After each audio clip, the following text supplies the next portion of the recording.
Guys, Amerika Serikat akhirnya luluh juga. Donald Trump akhirnya shake hand sama Xi Jinping. Teman-teman kan tahu perang dagang Amerika Cina ini udah berlarut-larut, makan korban banyak, pabrik-pabrik yang bangkrut, banyak karyawan-karyawan yang di PHK. Tapi thanks to Korea Selatan yang akhirnya mengadakan pertemuan tingkat tinggi di sana dan Xi Jinping Donald Trump bertemu, mereka akhirnya sepakat untuk meredakan ketegangan ini. Dan ini bakal menguntungkan banyak perusahaan, banyak produk-produk Indonesia dan banyak emiten di ISG yang akan diuntungkan. Lo kok bisa? Ya makanya lu jangan skip video ini karena kita bakal bahas tuntas tentang kesepakatan dagang Amerika China, guys. Wah, seru banget ini. Makanya lu jangan skip video ini. Let's check this out. Sebelum kita bahas lebih detail, teman-teman tahu nggak pesawat jet F-35 ini hari ini, detik ini adalah pesawat jet paling canggih, harganya hampir 2 triliun. Nah, pesawat ini punya 5 kemampuan paling hebat, paling canggih di dunia ini. Yang pertama apa? Dia punya fitur stealth alias siluman.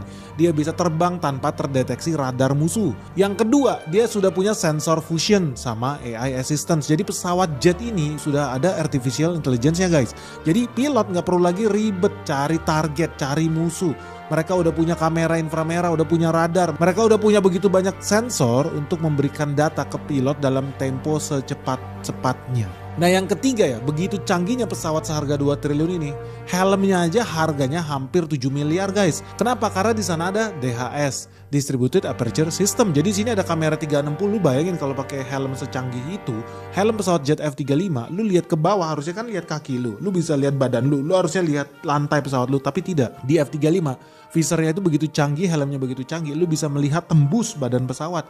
Jadi lu punya penglihatan 360 derajat tentang apapun yang terjadi di sekelilingmu tanpa takut terhalang kokpit, terhalang helm, terhalang badan, terhalang kaki, terhalang lantai pesawat. Enggak, lu bisa lihat tembus 360 derajat.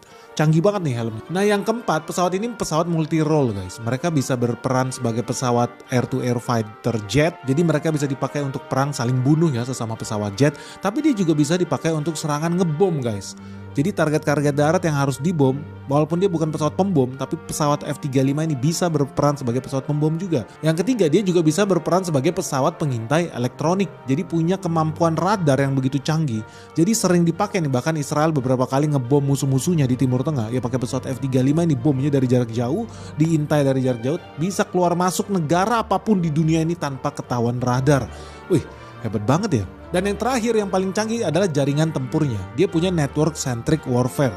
Jadi ketika pesawat ini terbang kemanapun, mereka bisa sharing data dengan kapal perang, kapal induk, kapal selam, radar-radar di darat, bahkan dengan pesawat-pesawat lain, sehingga mereka bisa berbagi data real time untuk mengambil keputusan dengan cepat guys. Ini beda dengan di Indonesia. Lu tahu ya di Indonesia, di Angkatan Laut lah contohnya, sistem kapal kita itu nggak bisa saling komunikasi satu sama lain guys, karena radarnya itu beda-beda vendornya, jadi nggak bisa ngobrol, halo, di sana udah beda sistem. Sedih, tapi jangan khawatir, F-35 punya solusinya. Mereka punya network centric warfare, memudahkan komunikasi langsung antar pesawat, bahkan sampai ke kapal dan pasukan darat. Canggih ya? Tapi lu tahu nggak, itu semua bisa terjadi, F-35 bisa terbang hari ini karena ada Xi Jinping. Jadi zaman dulu Cina itu begitu baiknya, mereka punya logam tanah jarang. Logam tanah jarangnya dikasih ke Amerika Serikat. Dan logam tanah jarang ini dipakai untuk membangun pesawat jet F-35. Pesawat jet F-35 itu beratnya sekitar 14 ton guys. Tergantung tipe apa, F-35 tipe A, tipe B, atau tipe C. Yang paling berat tipe C, sekitar 15 ton itu dipakai oleh Angkatan Lautnya Amerika Serikat.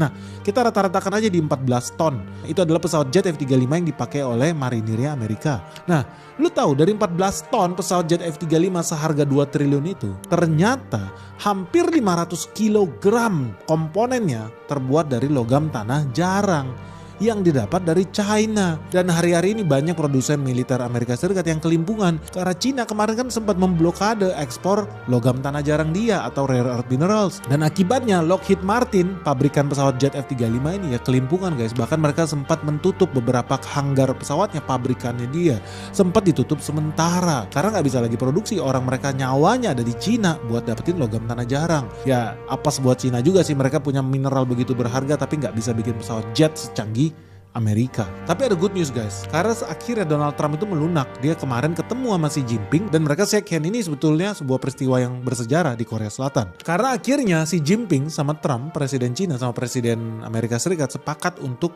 melonggarkan. Ya damai sih enggak, gencatan senjata iya. Setidaknya udah cukup. Kenapa? Karena ada beberapa hal yang menguntungkan perdagangan dunia khususnya. Sehingga kemudian kalau Cina bisa hidup kembali, perdagangan dunia normal kembali, ya Indonesia juga pasti merasakan dampak positifnya. So apa aja sih kesepakatan antara Cina dengan Donald Trump? Ada 5 guys, kesepakatan penting buat lu ketahui. Yang pertama tarif fentanyl. Lu tahu ya fentanyl yang bikin manusia-manusia di Amerika jadi zombie, itu betul-betul udah berada di level yang membahayakan Amerika sendiri sebagai negara bisa kolaps. Hong Kong dulu juga diserang.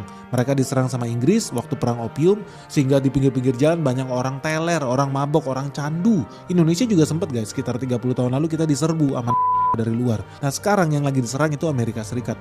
Fentanyl bikin manusia jadi zombie. Wah sedih banget. Akibatnya Donald Trump marah ya. Dia kenakan tarif besar sama Cina. Padahal belum tentu juga pelakunya negara Cina, bisa juga ya jaringan-jaringan mafia di situ ya, yang mereka bertindak secara independen. But anyway, akhirnya sama Donald Trump dia kenakan tarif, namanya tarif fentanyl.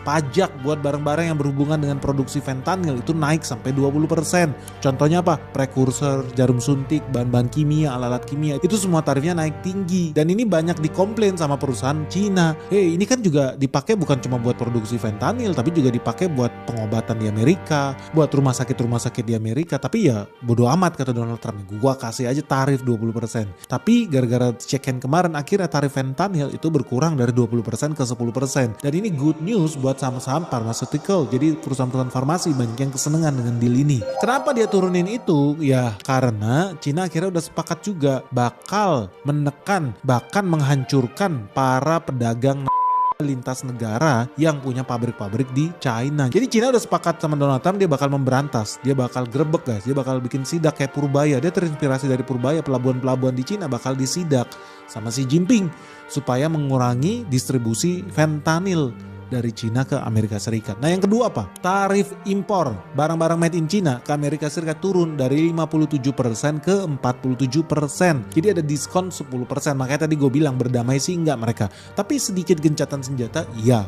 Karena tarifnya tetap tinggi dari 57% ke 47%. Nah ini good news atau bad news? Ya kita bahas aja dari sisi Cina ya. Dari sisi Cina ini sebenarnya ada kabar baik. Kenapa? Karena ya barang-barang made in Amerika kalau masuk ke Cina itu juga jadi lebih murah. Kalau harga barang made in China jadi lebih murah, artinya produksi-produksi Cina itu jadi lebih kompetitif. Harganya jadi lebih terjangkau di Amerika Serikat. Akibatnya apa? Permintaan pasar di Amerika Serikat terhadap barang made in China bisa naik. Ujung-ujungnya volume ekspor barang-barang made in China juga ikut naik guys. Utamanya bisnis-bisnis yang berhubungan dengan sektor elektronik, sektor mesin, sektor tekstil itu udah pasti diuntungkan dengan trade deal sini. Karena itulah ekspor besar Cina ke Amerika Serikat. Nah, dalam konteks makro yang lebih besar lagi, ini berarti pabrik-pabrik Cina bakal dapat pesanan lebih banyak lagi. Yang kedua, produksi pabrik-pabrik naik. Yang ketiga, karena produksinya naik, lapangan kerja jadi terjaga karena mereka perlu orang untuk operate, mereka perlu buruh. Jadi penciptaan lapangan kerja di Cina makin bertambah tinggi. Ujung-ujungnya apa? Yang terakhir, barang naik tinggi, inflasi sangat tinggi di Amerika Serikat di atas 3%. Nah akibatnya apa? Kalau dia bikin trade deal dengan China, harapannya ini bisa menguntungkan konsumen di Amerika Serikat dengan cara apa? Barang-barang Cina jadi lebih murah di toko-toko Amerika Serikat, yang artinya inflasi di Amerika Serikat bisa turun karena barang impor harganya lebih murah dibanding made in USA. Tapi konsekuensinya apa? Industri manufaktur lokal di Amerika Serikat, pabrik-pabrik, baja, tekstil, ya bakal makin tertekan karena harus bersaing dengan produk-produk yang jauh lebih murah dari China. Jadi ya ini buat si malakama lah buat Amerika Serikat. Kalau dia tetap ngotot perang dagang dengan Amerika Serikat, harga barang-barang bakal naik tinggi di Amerika Serikat. Karena selama ini mereka bergantung dengan produksi murah made in China. Tapi sekarang udah shake hand, ya siap-siap ya UMKM lokal di Amerika Serikat itu bakal Cina salah satu eksportir besar di bidang stainless steel. Dan masih ada lagi sektor lain yang bakal kita bahas karena dia akan sangat diuntungkan dengan China trade deal ini guys. Kedua belas sektor ini bakal makin diuntungkan karena ketika ekonomi Cina naik, produksinya meningkat, permintaan bahan mentah dari Indonesia juga pasti naik tinggi guys. Kita masih belum masuk loh ke sektor yang krusial yang berhubungan dengan baterai, yang berhubungan dengan elektronik, yang berhubungan dengan bahan kimia, yang berhubungan dengan minyak. nabati. Udah tahu dong, wah tambah cuan dong kita. Ya tentu saja karena trade deal Amerika Serikat China ini bakal membuat surplus di perdagangan Indonesia karena ekspor kita naik. Dan kalau ekspor kita naik, nilai ekspor kita meningkat, ya pendapatan negara juga bertumbuh guys. IISG, pasar saham kita bisa menguat karena ada capital inflow. Kenapa ada capital inflow? Karena asing pengen investasi di sini, di sektor-sektor strategik yang bakal ikut naik karena terjadinya perdagangan yang lebih intensif di dunia ini antara dua raksasa ini. Indonesia bisa ngikut nih gelombangnya nih. Tapi ada risiko juga, kita harus fair. Yang pertama apa? Ketergantungan pada Cina bisa makin besar. Bukan hanya ketergantungan Indonesia, tapi ketergantungan dunia terhadap China bisa makin besar.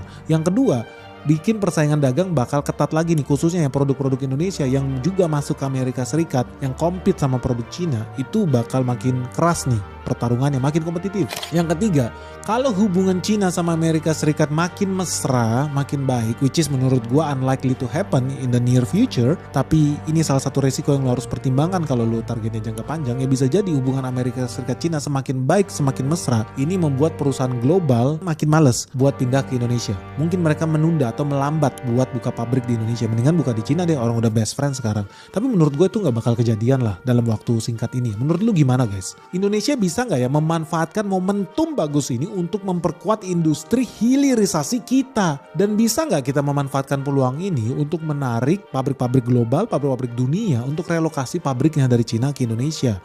Tentu dengan iming-iming bahwa bentar lagi terjadi perang dunia 3, bahwa gencatan dagang ini cuman temporary. Kalau mau lebih aman lagi trading dengan Amerika Serikat, lebih baik pindahin pabrik lo dari Cina 47%, mendingan ke Indonesia cuma 19%. Seru nih guys. Kalau menurut lu gimana guys? Indonesia bisa nggak ya memanfaatkan momen ini untuk membangun industri hilirisasi kita biar kita makin tambah cuan nih? Kalau kata Purbaya, kita kaya bareng-bareng guys. This is the right moment. Kalau menurut lu gimana? Segera share di bawah ini pandangan lu terkait trade deal China dan Donald Trump. Apakah ini good news buat Indonesia atau ini justru bad news buat Indonesia? Yuk segera sharing pandangan kalian di kolom komentar di bawah ini. Semoga video ini bermanfaat. Sampai ketemu di Solo. Salam sehat, salam cuan. Bye-bye.